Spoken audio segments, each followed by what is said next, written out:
쿠바 독재자가 트럼프가 최악의 시기에 카리브해에 미군을 배치하자 분노했습니다. 2026년 6월 1일 월요일 미겔 디아스 카넬과 옛 카스트로 체제는 지역을 바라보며 미국 남부사령부가 1,300명 이상의 해병대원과 해군 선원들과 함께 서던 스피어 작전에서 대기 중인 것을 목격합니다. 이 움직임은 단독이 아닙니다. 도널드 트럼프는 무엇을 준비 중일까요? 왜 아바나는 경계 중일까요? 이 포위망이 어떻게 판도를 바꿀지 바로 알려드리겠습니다. 이런 직설적이고 군더더기 없는 컨텐츠를 좋아하신다면 구독을 고려해보세요. 여기서는 매일 이런 영상을 올리고 있습니다. 남부사령부는 제24 해병 원정부대가 해안전투부대로 임무를 맡았다고 확인했습니다. 미국의 중남미 및 카리브해 지역 책임구역에서입니다. 이 부대는 즉각적인 위기 대응 부대로 투입되며 대사관 지원, 긴급 상황에서 인원 구조, 인도적 지원, 해상 차단 작전, 불법 네트워크 대응 등의 임무를 수행할 수 있습니다. 공식 용어로는 지역 신속 대응 태세입니다. 정치적으로 해석하면 이는 워싱턴을 도발해도 대가를 치르지 않았던 정권들과 세력들에게 보내는 직접적인 경고입니다. 이 구조의 일부는 보병과 경비부대로 지상에서 활동할 수 있습니다. 또 다른 일부는 항공, 통신, 수송, 정찰, 신속한 이동을 담당합니다. 그리고 또 다른 부분은 물류, 정비, 보급, 해군 지원으로 임무를 뒷받침합니다. 일어난 일은 지역 전장에서의 대비태세 교대였고 이 부대가 위기 상황에 즉각 투입되는 역할을 맡게 된 것입니다. 작동 방식은 간단합니다. 이 부대는 위기가 통제 불능 상태가 되기 전에 해상, 육상 또는 공중에서 느린 동원에 의존하지 않고 신속하게 대응할 수 있도록 준비되어 있습니다. 도널드 트럼프는 서반구가 독재 정권, 마약 밀매, 이민 압력, 중국과 러시아의 영향력, 그리고 미국의 이익을 위협하는 네트워크에 넘겨지지 않을 것임을 분명히 하고 싶어 합니다. 쿠바 정권에게는 강력한 메시지입니다. 미국은 아바나가 정전, 연료 부족, 내부 위기, 외교적 압력에 직면한 이 시기에 유연하고 기동성 있으며 준비된 두 대를 이 지역 바로 앞에 배치했습니다. 전쟁을 선포하지 않아도 강한 충격을 줄 수 있습니다. 이제 훈련된 부대, 배치된 함정, 가동된 지휘부, 그리고 즉각적인 대응이 준비되어 있음을 보여주기만 하면 됩니다. 현재 쿠바 근처에 있는 1,300명의 병력은 마두로가 실각했을 때 카리브해에 있던 부대를 대체하는 부대입니다. 이것은 아바나에 더욱 강력한 메시지를 전달합니다. 트럼프는 같은 압박 지점을 유지하면서 군 부대를 교체했고 대비 태세를 새롭게 했으며 새로운 미군 병력을 그 지역에 대기시켰습니다.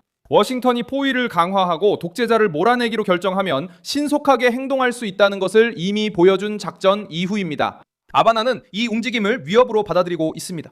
왜냐하면 섬 내부가 약해져 있기 때문입니다. 국민들은 집안에서, 교통에서, 물에서, 병원에서, 그리고 소규모 사업장에서 붕괴를 체감하고 있습니다.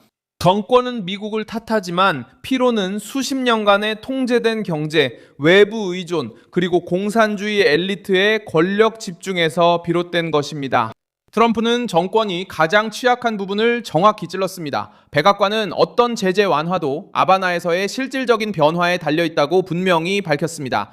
정권이 변화를 받아들이지 않으면 국민들 앞에서 계속 몰락할 수밖에 없습니다. 카리브해에 1,300명의 군인, 이 주둔하는 것만으로도 어떤 작전이 시작되기 전부터 이미 계산이 달라집니다. 그들은 미국의 이익, 대사관, 미국인 직원, 해상 항로, 그리고 관타나모 기지를 보호합니다. 또한 중국, 러시아, 그리고 아바나의 동맹국들에게 서반구가 비어있지 않다는 것을 보여줍니다. 쿠바는 항상 외부 후원자들을 이용해 살아남으려고 했습니다. 처음에는 소련에 의존했고 그 다음에는 베네수엘라 석유에 의존했습니다. 이제는 모스크바, 베이징, 그리고 워싱턴과의 대화 사이에서 균형을 잡으려고 합니다. 미겔 디아스 카넬은 주권에 대한 연설로 대응하려고 합니다. 쿠바 당국은 군사적 침공 위험을 언급하며 워싱턴이 구실을 만들어내고 있다고 비난합니다. 하지만 국영 텔레비전은 전기를 켜주지도 버스를 운행하지도 진열대를 채워주지도 않습니다. 관타나모에 있는 미군 기지는 이 판에서 더 큰 의미를 갖게 되었습니다. 프란시스 도노반 장군, 남부사령부의 수장은 이 지역을 방문해 해군 기지 주변에서 쿠바 군 당국자들과 만났습니다. 공식적인 주제는 작전 안전, 병력 보호, 그리고 양측 간의 소통이었습니다. 그럼에도 불구하고 이 장면은 정치적인 의미를 지니고 있습니다.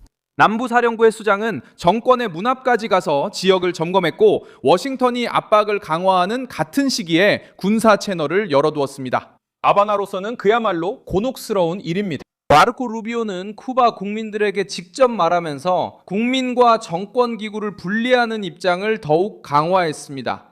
식량, 의약품, 그리고 하바나의 정치적 통제를 벗어난 경로를 통한 지원을 포함한 1억 달러의 인도적 지원 제안은 독재 정권의 민감한 부분을 건드렸습니다. 정권은 지원을 원하지만 그 유입과 분배, 관련 서사까지 모두 통제하려 합니다.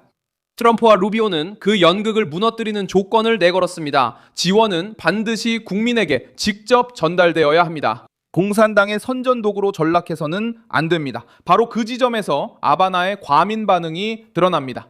정권은 미국이 압력을 가한다고 비난하지만 워싱턴이 지원이 국가 시스템에 의해 가로채이지 않도록 하려 할 때는 화를 냅니다. 이 위기는 단순한 에너지 부족을 넘어서 정권의 성격을 드러내는 시험이 됩니다. 카리브해는 미국의 국가 안보 구역으로 이 이야기 속에 들어오게 됩니다.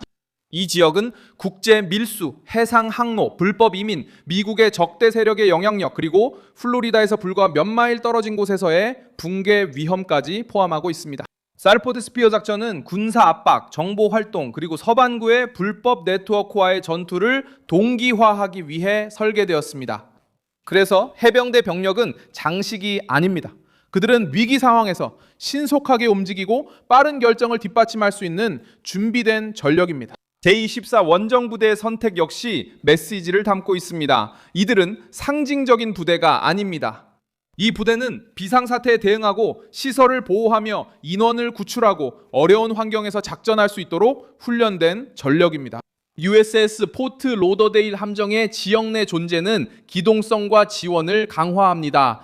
일반 쿠바인들에게 이 소식은 정권이 모든 것을 통제한다는 선전을 깨트리는 것입니다. 쿠바 지휘부에게 이 소식은 군사적, 정치적, 심리적으로 부담이 됩니다. 쿠바는 강경한 태도를 보이려 하지만 미국과 동등하게 맞설 수 없다는 것을 알고 있습니다. 그래서 쿠바는 피해자라는 서사, 개입에 대한 두려움, 그리고 이념적 동원에 기대고 있습니다. 문제는 쿠바 국민들이 현실을 여과 없이 바라보고 있다는 점입니다. 거부하고 계속해서 고통을 정치적 방패로 삼는다면 사회적 분노는 커질 수밖에 없습니다. 미국의 힘은 계속해서 대비태세를 유지해야 합니다. 남부사령부는 감시를 강화해야 합니다. 그리고 백악관은 같은 판에서 제재, 외교, 사법적 압박을 계속 유지해야 합니다. 미겔 디아스 카넬은 트럼프를 계속 비난할 수 있습니다. 하지만 정전이나 줄을 설 때, 강제로 물러설 때마다 포위망이 그의 집 문 앞까지 다가왔음을 보여줍니다. 저는 밀손 알비스입니다. 글로벌 국제주의자이며 매일 진실로 여러분께 정확한 정보를 전해드리는 것이 제 목적입니다. 뉴스 링크는 영상 설명란에 있습니다. 이 영상에 좋아요를 눌러주시고 채널을 구독해주세요. 그리고 마지막에는 댓글도 확인하셔서 밀손 알비스 커뮤니티와 더욱 활발히 소통하시기 바랍니다.